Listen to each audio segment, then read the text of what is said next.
Assalamualaikum warahmatullahi wabarakatuh. Alhamdulillahirabbil alamin. Allahumma shalli ala Muhammad wa ala ali Muhammad. Teman-teman, kita lanjutkan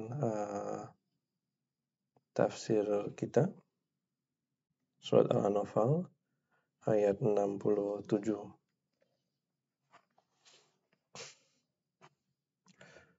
A'udzu billahi minasyaitonir rajim. Ma kana linabiyyin ay yakuna lahu asra hatta yuskhina fil ard. Tidak patut bagi seorang nabi bahwa dia yakunu lahu asra, menjadikan tawanan baginya sehingga ia dapat melumpuhkan atau mengalahkan musuhnya di muka bumi. Teman-teman, hal ini berkaitan dengan perang Badar, di mana pasukan Muslim yang jumlahnya 300 orang berhasil mengalahkan pasukan kafir Quraisy yang jumlahnya 1000. Nah, di antara hasil dari kemenangan itu, pasukan Muslim mendapatkan 70 tawanan dari Quraisy, di mana mereka memiliki hubungan perkerabatan antara satu dengan lain dengan kaum Muhajirin. Nah, seperti kita tahu bahwa kaum Muhajirin berasal dari Quraisy Makkah. Nah, ketika mendapatkan tawanan ini, Rasulullah SAW meminta pendapat dari para sahabat. Di antaranya ada 3 orang sahabat yang memberikan pendapatnya.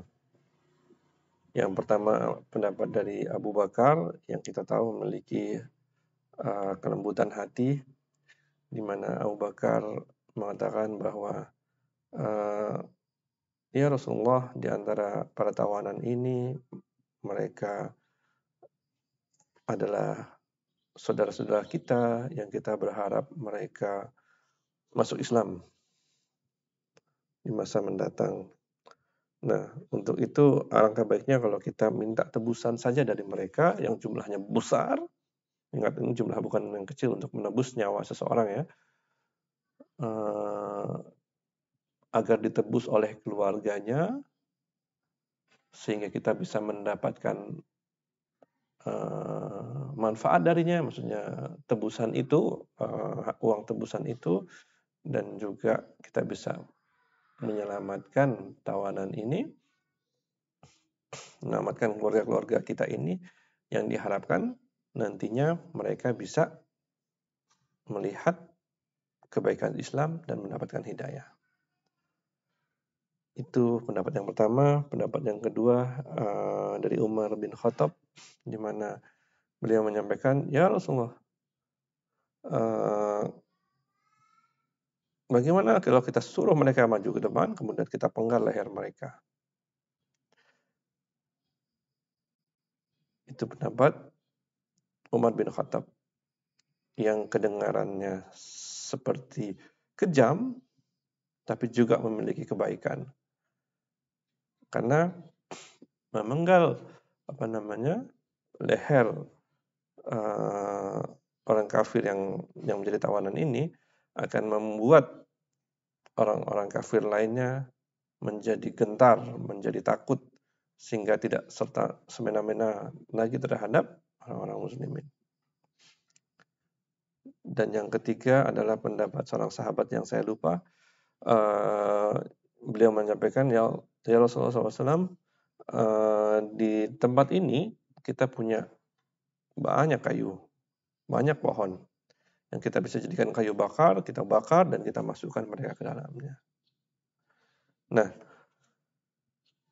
Rasulullah SAW dalam hal ini berijtihad dan beliau setuju, beliau sependapat dengan Abu Bakar radhiyallahu anhu.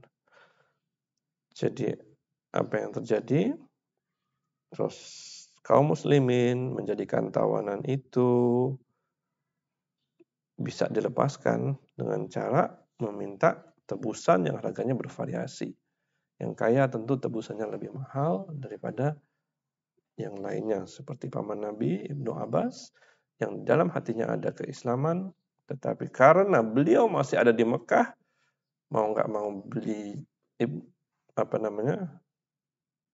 Al-Abbas ini, bukan Ibnu Abbas, Al-Abbas ini harus berdiri di pihak musuh menjadi lawan dari kaum muslimin. Nah, itulah ceritanya mengenai bagaimana terjadi ijtihad dari Rasulullah SAW untuk meminta tebusan dari tawanan perang. Turiduna aradud dunya. Kalian menghendaki harta benda yang hanya kalian bisa dinikmati di dunia. Wallahu yuridul akhirah. Dan Allah menghendaki akhirat, pahala yang kalian bisa nikmati selama-lamanya di akhirat. Wallahu azizun hakim. Dan Allah Maha Perkasa, Allah memiliki peraturan-peraturan yang harus ditaati, tetapi juga Allah Al-Hakim. Dalam memberikan peraturan itu Allah Maha Bijaksana. Nah, tafsir dari penggalan ayat ini adalah ketika Rasulullah SAW melepaskan tawanan dengan tebusan, kaum muslimin mendapatkan keuntungan harta duniawi. Tebusannya yang besar. Tebusan itu besar. Nah,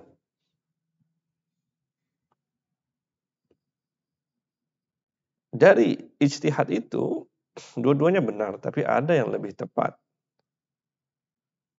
Itu pendapatnya Umar bin Khattab. Yang mungkin terdengar bertentangan dengan hati nurani, tapi itulah yang paling tepat karena Allah lebih tahu mana yang memiliki keuntungan yang lebih besar. Menempatkan posisi kaum muslimin di atas, menggentarkan jiwa-jiwa pasukan musuh, dan itu kadang-kadang kita sebagai manusia tidak bisa mencapainya karena ya kita pun punya perasaan. Dan Allah Maha Perkasa, Maha Bijaksana dalam peraturannya, walaupun terdengar kejam, tetapi itulah yang sudah Allah tentukan, dan dengan ketentuan itu ketentuan itu diambil dari kebijaksanaan Allah yang maha luas. Laula kitabun minallahi sabaqa lamassakum fima akhadtum adzabun azim. Kalau sekiranya tidak ada kitabun minallah, kitab atau ketetapan dari Allah yang sudah tertulis di Lauhil Mahfuz, sabaqa lamassakum fima, ketetapan itu sudah terdahulu, niscaya akan menimpa kalian siksaan yang besar disebabkan karena kalian mengambil tebusan. Jadi Allah sudah menulis dalam kitabnya bahwa Allah mengampuni ijtihad yang dilakukan oleh Rasulullah SAW, sebuah ijtihad yang benar, tetapi ada yang lebih benar daripada itu. Fakulu mimma ghanimtum halalan thayyiban. Maka makanlah dari sebagian harta rampasan perang kalian sebagai hal yang halal dan thayyib dan baik. Jadi perang pertama antara kaum muslimin dan kaum Quraisy dalam perang Badar ini merupakan tonggak dari diturunkannya hukum yang baru, di mana hukum Allah yang terdahulu yang diberikan kepada nabi-nabi yang terdahulu, harta rampasan perang ini tidak boleh diambil atau dinikmati. Akan tetapi khusus kepada umat Rasulullah SAW, harta rampasan ini boleh diambil. Kita ini lagi ngomongin harta yang banyak ya teman-teman, bukan harta yang sedikit. Dan Allah menciptakan hati manusia itu begitu inginnya kepada harta. Susah kalau ngeliat harta nganggur harus ditinggalkan, susah.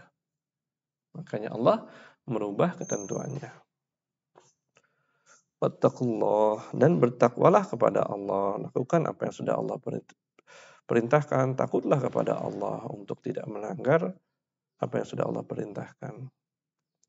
Innallaha ghafurur rahim. Sungguh Allah Maha Pengampun lagi Maha Penyayang. Di sini Allah mengungkapkan bahwa walaupun Allah sudah menentukan suatu hukum, tetapi Allah tahu manusia memiliki keinginan atau hawa nafsu di mana kadang-kadang bertentangan dengan hukum yang sudah ditentukan oleh Allah. Ketika kalian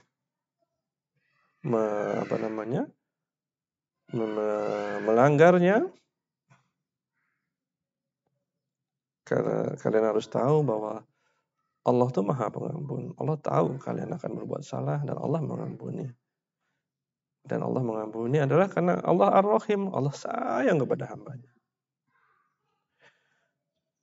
Jadi itulah cerita tentang tawanan perang yang diputuskan untuk tidak dipenggal lehernya, tetapi boleh ditebus dengan imbalan harta. Dan di ayat 69 Allah menyatakan bahwa sudah kalian memutuskan untuk menerima tebusan, walaupun itu bukan keputusan yang terbaik, tapi Allah ampuni dan